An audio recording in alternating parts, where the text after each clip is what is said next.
Täällä on vähän härvejätket täällä vähän. Täällä on semmonen tilanne, että tilanne on vakava. Meillä oli tämmönen rootosinkurun katastrofi täällä äsken ja näytti siltä, että selviämmekö koskaan jouluksikaan kotiin, mutta me selvitimme tilanne, me panimme laamun, rupesimme ryppäämään ja tuumasimme, että huomenna veräämään perkele pulukat vittu saatana perkele kuuleni Norjan puolelle täysille. Yhdellä ainoalla tankkauksella.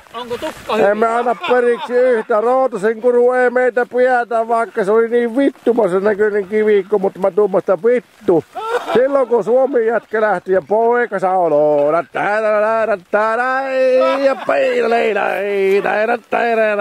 oli jätket.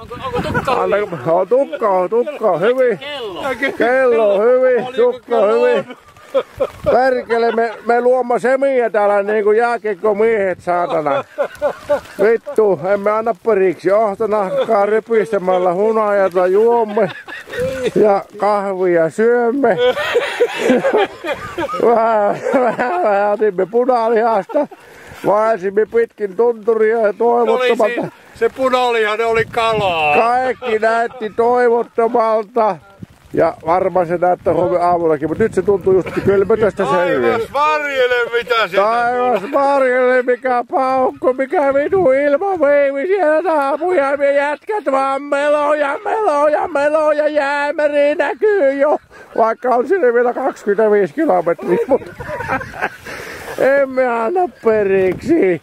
Emme anna helvetti, mistä nämä jätkät tulee, ketä nämä on, onko nämä suomalaisia, eihän tällaisia ole missään olemassakaan. Ei helvetti, voiko näin kovia kuntia olla. Viitasaaren miehet tulee ja meloo perkele, ne vaan tulee. Ei voi sehän harhautti harlaamuin ja molovohtovin. Mikä vitu mies tämä, mikä maalinten kanssa seikkailee, mutta sieltä se vaan tulee, ei voi olla totta. Katso, mikä ilma, herra jumala, onko tämä totta? Voiko jätkät meloa perkele, surnusta jäämerä, ei voi olla, on se totta, Suomi-poika tulee, se voittaa, se saapuu maaliin, se tulee, Kirknees näkyy joo, hyvä pojat! Vielä yksi meidän iskuun! Henki loppuu. Nyt loppuu henki! Mutta tässä on meidän poru. Ei vittu! Tässä on semmonen jengi. Se ei anna periksi yhtään. Se vaan seikkailee. Oota jos minä saan tämän kamelin käännettyä näihin kauhein. Oota minä käännän tämän. Ei voi olla totta, kuka tämä on tämä humalainen ukko, joka tällä seilaa. Taivas varjele, minkä näköinen ukko, onko tämä ollut tällä ei voi olla totta, tämä on kuin turha puro, mutta ei sillä ole väliä, se vaan seikkailee. Ja täällä nämä miehet, ne ottaa hunajaa viimeisillä voimilla, ei voi, sieltä taas hän tulee harlaamoihin, hei pojat, katsokaa.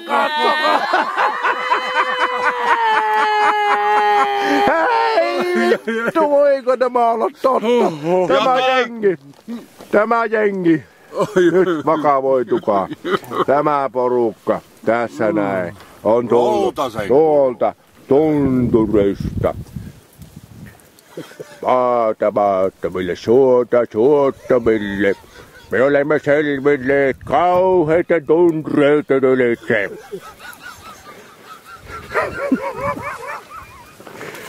No joo, se